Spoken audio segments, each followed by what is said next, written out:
Before this show, before I got involved with this show, I'm not really up on a lot of history, but you hear Warren Harding, and the word association is Teapot Dome, which is corruption that happened kind of without his being too aware of it, and Nan Britton, the illegitimate child, and that was it. That was basically the extent of what I remembered about Harding, but there was a lot more to the guy than that, and I think he got a bad rap, and part of it deserved because of the scandals that happened during his administration. But as a person, he seems to have been a much different creature. I wasn't aware of the extent that people really just seemed to feel very warm toward him. They just liked him as a person, and that's one of the aspects that's really written into this play, is that he was fundamentally a pretty decent, nice guy, could get along with most everybody, and really did get kind of maneuvered into the job. He was sort of brokered into being president. It was a long convention, and a lot of votes, and a lot of deals went around, and then candidates kept getting knocked out, and he just sort of bubbled up. So it's not like he was a mad dog chasing this job.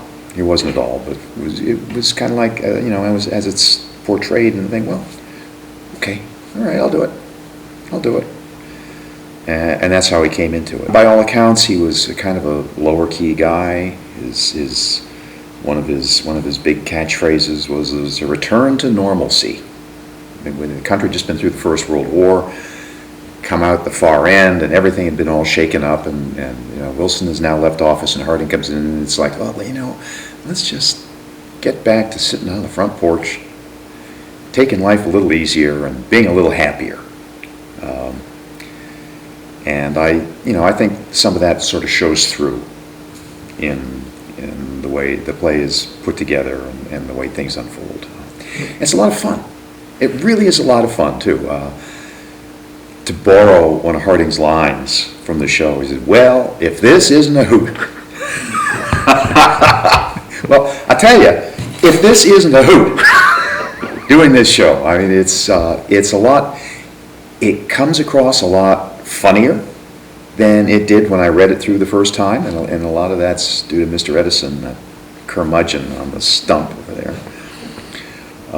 But it is, there's a lot more kind of life and fun to it, and there's that whole aspect to it too of being kind of creepily timely and relevant, with this whole theme of this very powerful, ambitious businessman who's trying to push his way into the presidency, that I think probably people in our audiences are going to look at and go, whoa,